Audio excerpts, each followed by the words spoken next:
Hey. Hey, is it on? It is now. It is now. Here we go. Well, Lloyd is gone, and I'm here. And my beautiful trophy wife called all my friends and family. And some of them showed up. But anyway, Lloyd needed a break, and I think he deserves a break. And he asked me if I would come speak a little.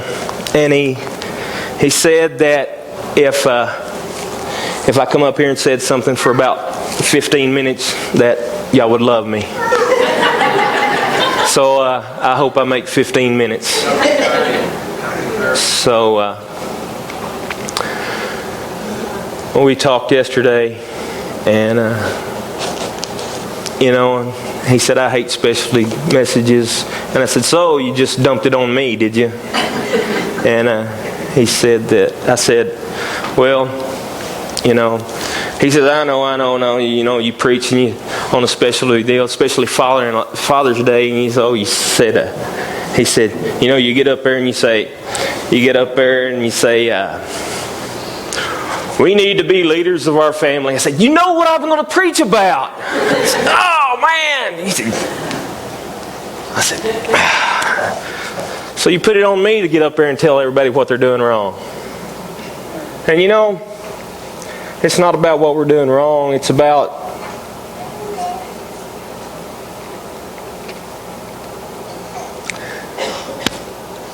what's convicted me, But anyway, here we go. From the beginning of time,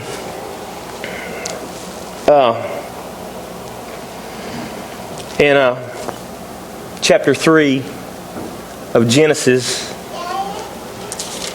where are we at? If I can find it. It's at the front of the Bible.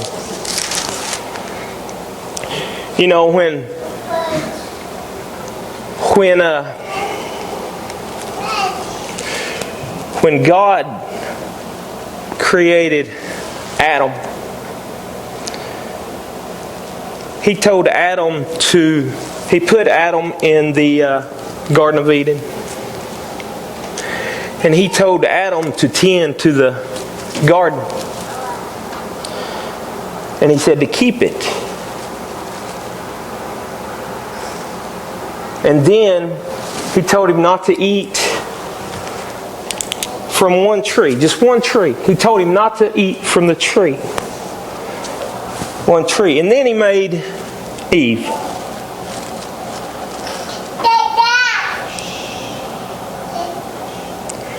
Well, then in verse 6, chapter 3, he said, So when the woman, Satan, or the serpent, tempted Eve.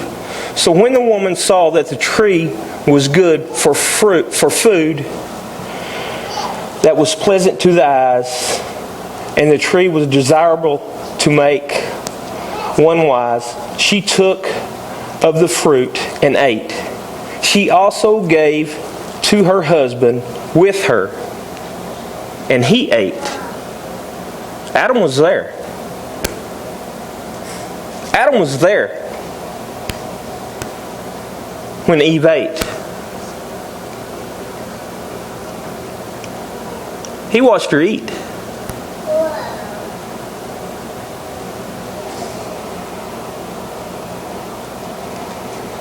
And then Adam ate. Then the eyes of both were opened. That was the fall. 1 Timothy 24 says, Adam was not deceived. Eve was lied to. She was deceived. That's the way I read it. Lloyd may have to come in here and do a lot of damage control after this. This may take a month of Wednesdays. But this is the way I see it.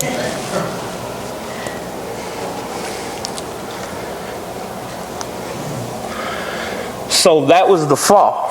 So what happened? This is the way I look at it. Where did Adam fail? Adam was there. He should have told the serpent to get out of his garden and not talk to his wife. Am I wrong? So Adam failed right then. I think. Like I said, we may be doing some damage control on Wednesday nights. But men have been struggling with this since the beginning of time, leading their families, because Adam failed.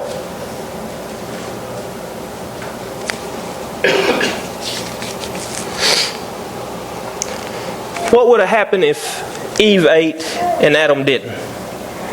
What would have happened if Adam would have spoke up to the serpent and said, "Get out of my garden, don't talk to my wife, don't come back, and get out of here"? Would we be living in a perfect world right now? If he would have stepped up and been a leader and protected his wife and protected his domain, would we be living in a perfect world? We don't know. We don't know. We can't look back. I mean, we don't know. But this is what happened. And my point is, men have been struggling with this since day one. Anyway, that's my point on that. Did you know that, here's just some facts. Did you know that the Father's Day holiday is the single lowest average church attendance, statistically lower than Labor Day, Memorial Day, and the 4th of July church attendance in the United States? Did you know that Mother's Day is the third highest behind Easter and Christmas?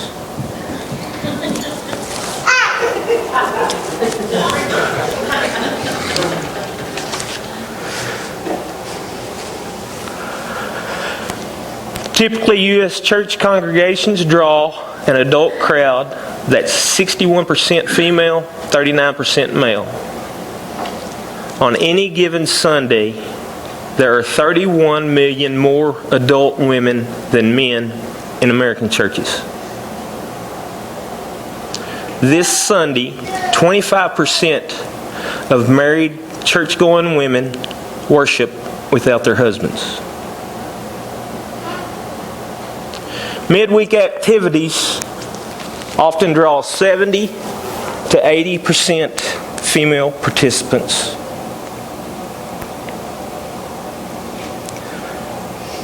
More than 90% of American men believe in God, and 5 out of 6 call themselves Christians, but only 2 out of 6 attend church on a given Sunday. The average man accepts the reality of Jesus Christ, but fails to see any value in going to church. This statistic, I don't know. God, I don't know how to take that one, because I don't know. God could be loosely used in that. But anyway, that's a statistic. Fewer than 10% of U.S. churches are able to establish or maintain a viable men's ministry. Fewer than 1% of church-going men participate in any sort of ongoing men's ministry program. 93% of incarcerated fathers are fathers. 93% of people incarcerated are fathers. 85% of them have no father figure.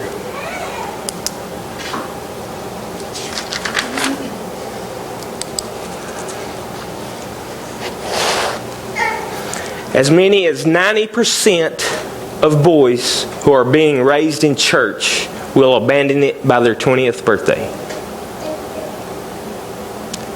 And many will never return.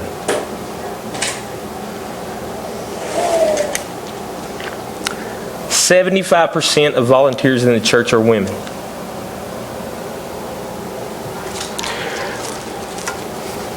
Women are 100% more likely to volunteer in discipleship, 57% more likely to hold leadership positions in church, 54% more likely to participate in small groups, 39% more likely to have regular devotional time, 33% more likely to volunteer, 29% more likely to attend church, 29% more likely to read the Bible, 29% more likely to share their faith, 16% more likely to pray.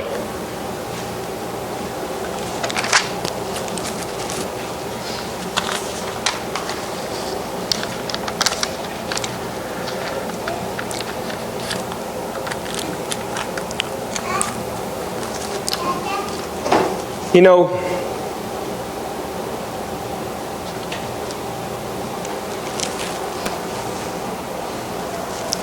I've been there, done that, still am. If Satan wants to tear down God's creation and tear down the world, who's he going to attack? He's going to attack the head of the household. He's going to attack He's going to go to the top. Why? Because if you start at the top, it filters down, just like anything else. When the father in the household, let's start here. When the mother comes to Christ first, 17% of the family of the household follows. But when the father in the household comes to Christ first, 93% of the household will follow. 93%. That's the impact fathers have on the families. We, the fathers of the household, are the most influential people on our sons. Our sons want to be like their fathers. And our daughters want to marry their fathers.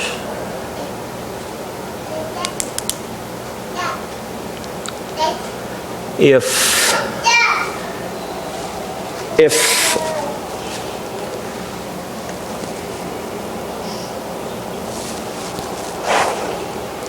we have mothers leading the household and going to church and taking our children to church and worshiping the Lord, and dad's out playing golf, and dad's out going to football, whatever. I've been there, I've done that. I understand. Eating crow.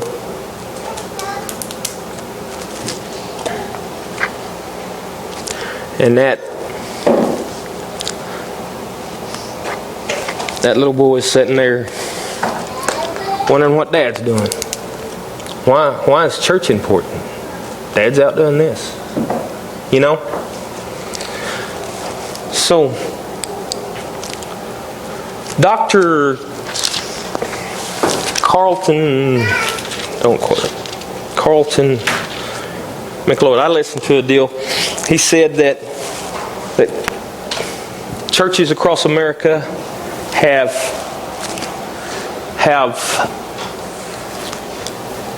how do I say this? Have become, Men don't want to go to churches across America because they've been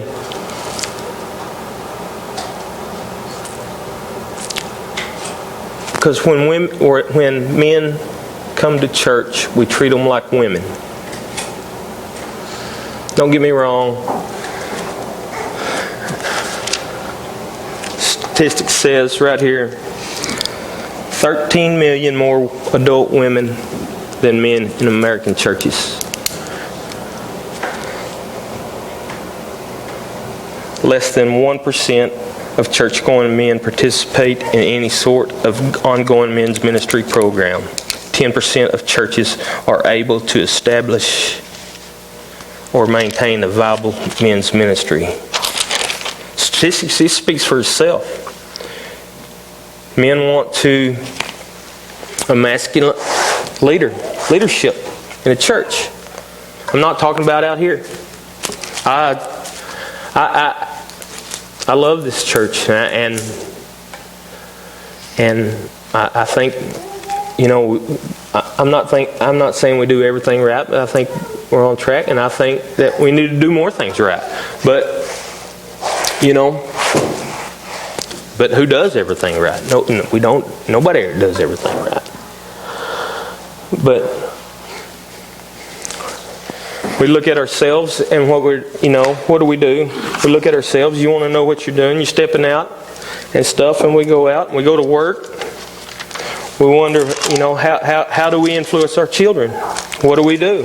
How do other people see us? Are we doing the right things? Do we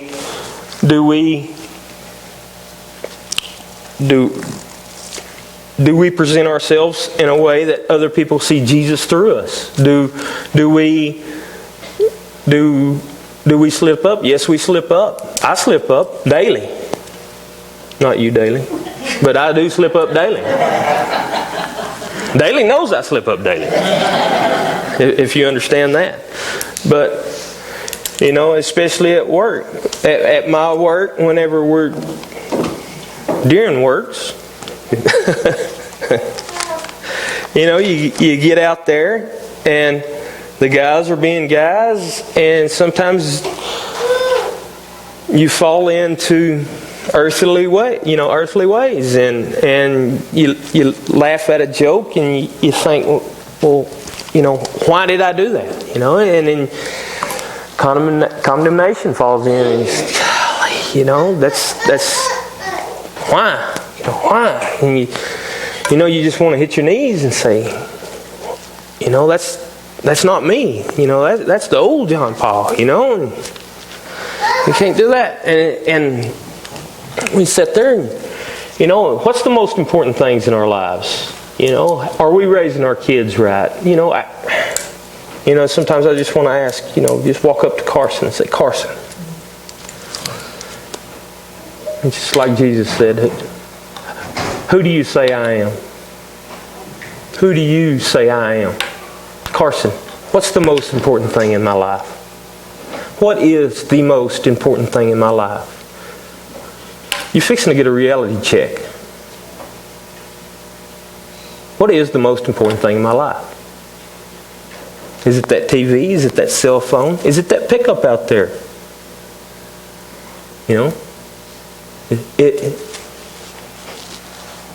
Is it that horse I've been riding? Is it my job? What is it? Can't coach them.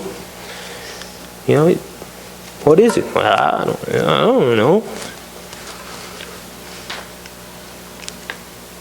Hopefully he says, hopefully he'll say God. But will he say God? Will he? Should. Am I presenting myself that way? And through his eyes, am I doing my job to him? For him? What does it say in Proverbs 22:6? Train up a child in the way he should go, and when he is old, he will not depart from it. Well, that could go two ways.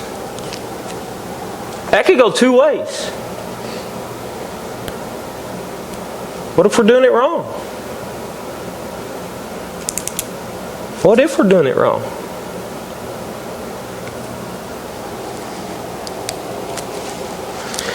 You know,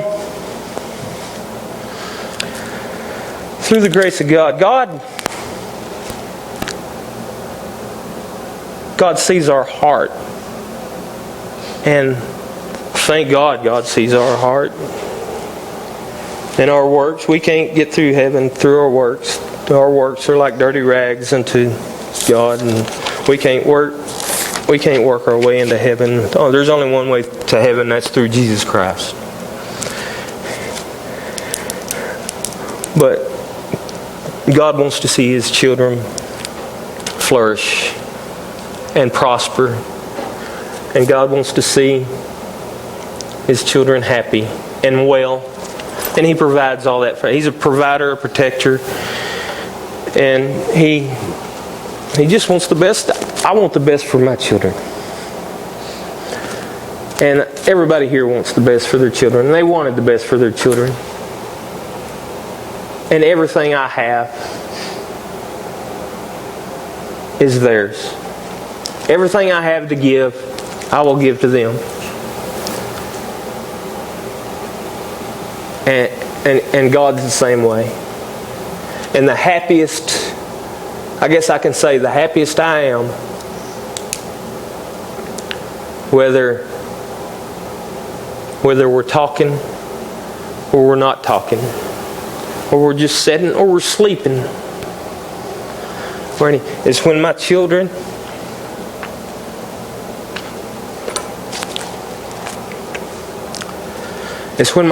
are home. They're safe. And they're at home.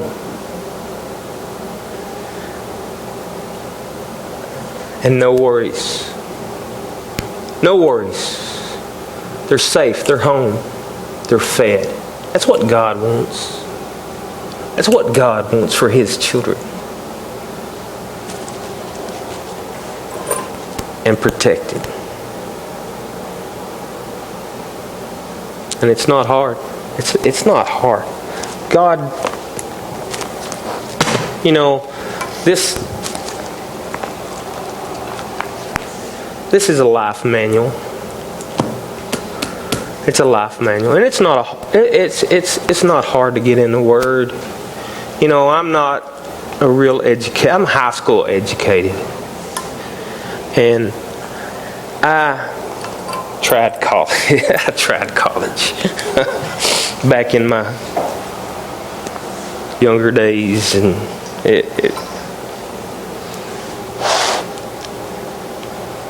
I wish I'd applied myself more, but I didn't.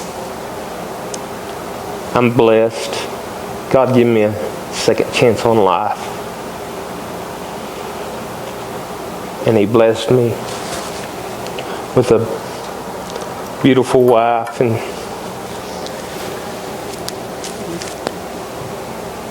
another chance on life and start over.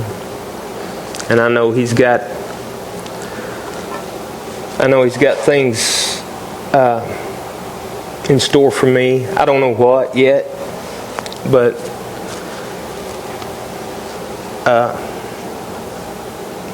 it's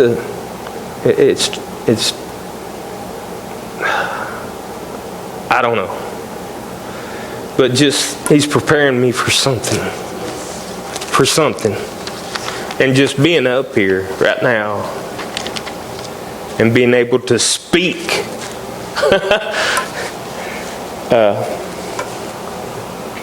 is something. And but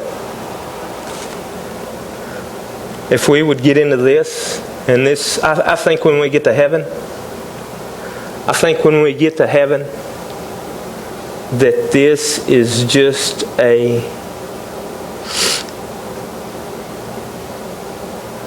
if you look at it like if we took a piece of paper from all the knowledge that we're going to learn from everything from the beginning of everything. What am I trying to say? From everything that we're going to learn would be like starting on a piece of paper or starting in a notebook and taking a pencil and starting on a piece of paper, and before we even start that first letter, that flake of graphite that comes off the lead, or whatever you want to call it, I don't know exactly what it is just a minute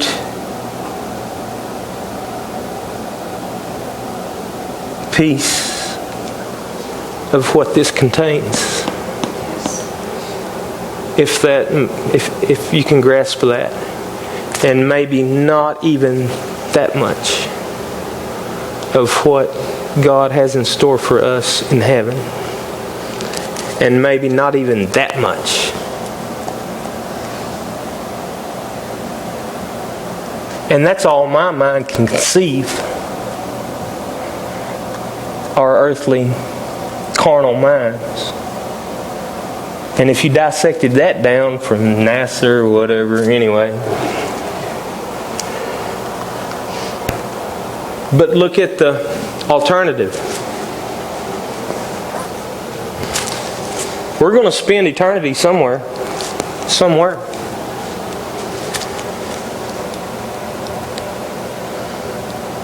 You got a choice.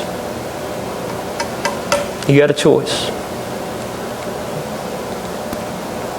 We have a choice.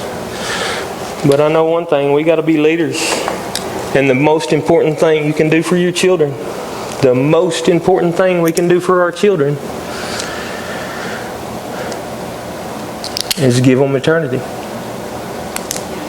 Give them eternity. Thank y'all.